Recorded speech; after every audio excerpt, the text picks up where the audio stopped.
the east bank of the Jordan River, which was biblically part of Israel. So just that. Oh, probably, no, it was a little bit too far south. I'm sorry, it was too far south. Yeah, it was too far south. It was not biblically part of Israel. Yeah, we're outside of Israel. Okay. Yeah, we're outside of biblical Israel. Yeah, we're just outside of it, across the sea, across the Dead Sea. Of course, Abraham was living in somebody else's land. It wasn't Jewish land. Right, it wasn't Abraham's yet either. That's also true. But when the 12 tribes settled the land, they went into Jordan. They went into that part of the territory. But that was at a later date. Right. Okay. So back to the angels. So we're saying that it doesn't seem like their goal was to save Lot, because if their goal was to save Lot, they would have gone right in and taken Lot and gone. No. Right. Seems like they had other goal. So what if we would say their goal was to simply destroy Sodom? How should they have acted? They could have just destroyed it and left him alone. Right, there would have been no need to go in the city. Yeah.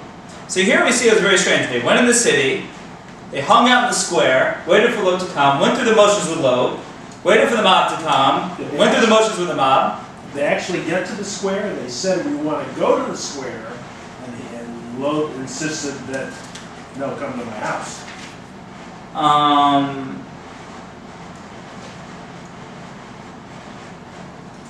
Yeah, no, that's right. They're the entrance to the city. Right, they only made it as far as the entrance to the city.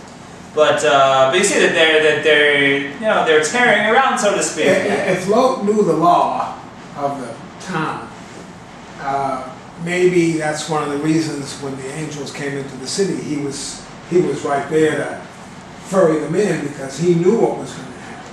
He's talking to him. Yeah. Lot was probably about I want to say 85. So maybe he didn't want things to change. Maybe he just wanted to stay put, and he wanted God to spare the whole town, so he didn't have to. Well, I don't think he knew what was Right, he didn't know what was coming yet. Right. What happens to his daughters? Did he give the daughters? Well, they didn't take the daughters. He tried to give the daughters. Oh, they didn't want the daughters. But actually, if Lot had lived there for 15 years, he had to have known the ways and the demeanor of the people. And he knew that these strangers were going to be in trouble, which is why he immediately took them in, because when they wanted to go into the square, he knew what was going to happen in the square. Right. So, and he wanted to, being somewhat righteous, he wanted to protect them. Were they homosexuals, these men? Because they No, something they're involved in. They were just Yeah. wild. Oh, you're talking about the Sodomites. Sodomites. Yeah, They were wild. but they didn't want the women. Well, they might have been a different scenario, but they were trying to fulfill the law of Sodom at this point. Which was strangers coming in. Right. So I want to try and bring this together, just because we're already after 9 o'clock here. I do want to try and bring this together, and I want to do an interesting analysis here before we try and tie it together, at least one of the main points we're making tonight. And the main point that I want to try and tie together before we leave is what exactly was the interplay between Lot and the angels, what was going on there. But to do that, I want to just point out something very interesting before we continue. If you flip back for a minute to the beginning of chapter 18, that's page 78 and 79, I want everyone to take just 2 or 3 minutes to read to themselves verses 1 through 8. And put your hand there, and then put another hand at the beginning of chapter 19. And there I want you to read verses 1 through 3. So the first 3 verses in chapter 18, first 3 verses in chapter 19. What page is that? That's page 78 and page 84, page 79 and 85. So take a minute on your own just to read those over, and I want to do an interesting comparison of those two stories in a moment.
Okay, I'm gonna bring it back together. Just everyone got a chance to look at those verses? Yeah. Okay. Now, what is striking about looking at those two stories right next to each other? Well, they don't have anything to do with each other.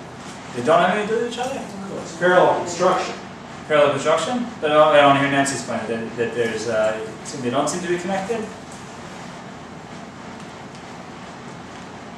don't want to see a connection, but that doesn't. Okay, so Dave's saying there's a parallel construction there. In that visitors come and they make a meal and they say, come and I'll be hospitable.